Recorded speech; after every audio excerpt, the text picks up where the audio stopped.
Halo semuanya, selamat datang di segmen analisa. Kalian masih ingat berita di awal tahun 2024, tepatnya 2 Januari 2024, itu kita ketahui ada seorang perempuan namanya Evi Marina Ameliawati, usia 53 tahun, asal Sabang, Kaju, Kecamatan Baitu Salam, Aceh Besar.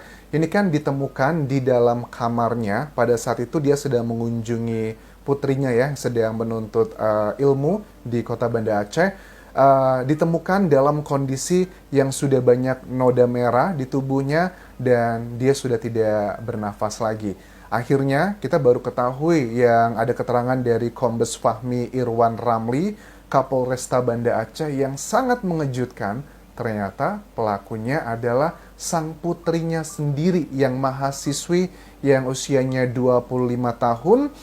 Inisialnya siapa ini? CNM. Gila ya, padahal waktu di 2 bulan lalu, CNM ini tuh acting kan, dia bilang sama penyidik bahwa nggak tahu ada orang yang masuk tiba-tiba ke rumah gitu. Bahkan menurut dia, kepalanya itu sempat dibegitukan ke tembok sebanyak 3 kali. Tapi pada saat dia mengklaim bahwa bagian atasnya dibegitukan ke tembok, tapi pada saat divisum sama penyidik, tidak ada tuh luka-luka di tubuhnya CNM ini.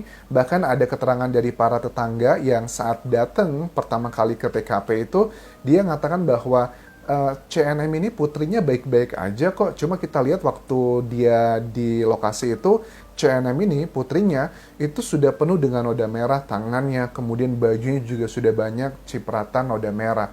Ya, kita sudah bisa menebak bahwa kalau Ibu Evi Marina Ameliawati kan dihabisi itu dengan sebuah batu ya teman-teman. Ya kalian bisa bayangin lah, muncratnya kan pasti kemana-mana.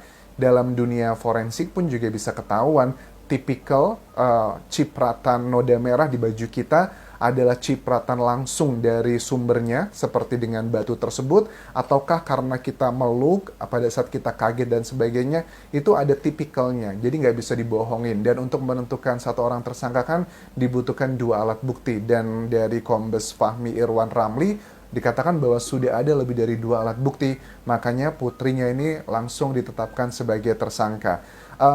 Kronologinya sebenarnya seperti apa sih waktu itu aku ingatkan. Jadi kronologinya itu waktu tanggal 2 Januari 2024, saat itu Ibu Evi almarhumah itu sedang berkunjung untuk melihat putrinya yang sedang sekolah di Banda Aceh.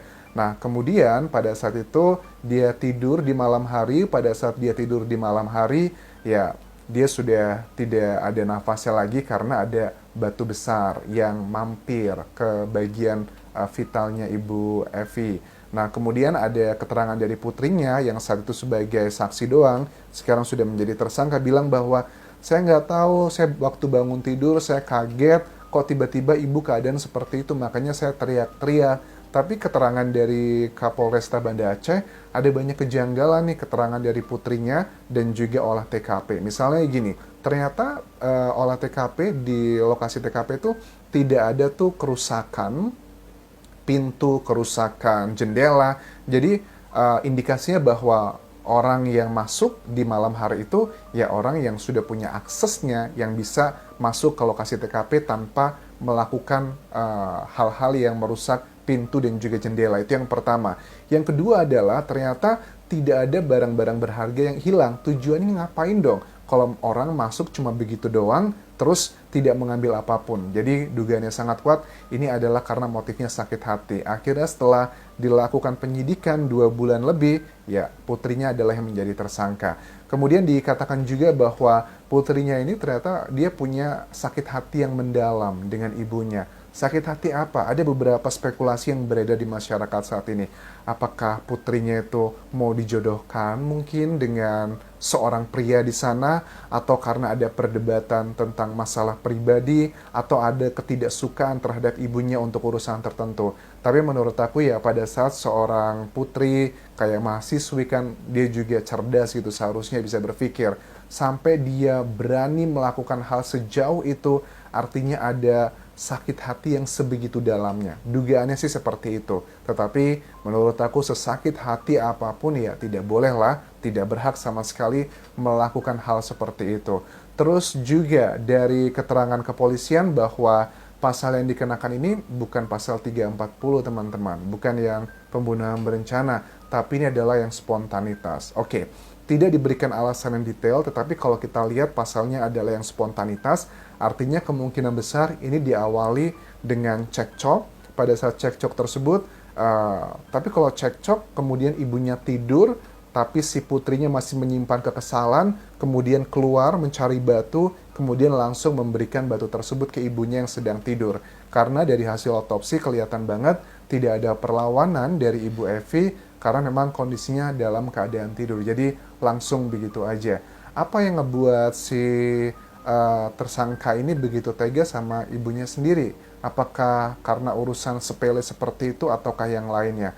Nah, kemudian dari keterangan para tetangganya yang bilang bahwa ini banyak bohongnya nih si putrinya ini, CNM ini. Kebohongannya itu nggak main-main loh. Dia bisa ada beberapa keterangan, misalnya adalah ada yang tidak sinkron, datangnya jam berapa, kenapa kok noda merah tuh ada di tangan dan bajunya si CNM ini. Dia bilang kan, ngakunya awalnya bahwa waktu itu saya bangun tidur, saya panik, kemudian saya langsung pegang ibu saya. Tapi jelas banget cipratan-cipratannya itu bukan cipratan yang kayak orang meluk seseorang yang penuh dengan noda merah, tetapi cipratan itu khas kayak langsung dari sumbernya gitu. Itu kan nggak bisa dibohongi ya teman-teman. Terus juga mengenai dia ngaku bahwa ada orang masuk, katanya dia ngelihat ada sosok tinggi besar berjubah masuk, kemudian dia dibegitukan ke tembok 3 kali katanya. Tapi pas di visum ternyata nggak ada luka-luka di bagiannya CNM tersebut. Jadi dia udah ngerti banget bagaimana membohongi ini semua. Yang sekarang kan menyesal gitu kan sudah kejadian seperti ini. Ya aku sih berharap harusnya ini bukanlah spontanitas ya, tapi sudah berencana. Karena kan berencana itu adalah ada jeda dari niatnya, merencanakannya sama eksekusinya.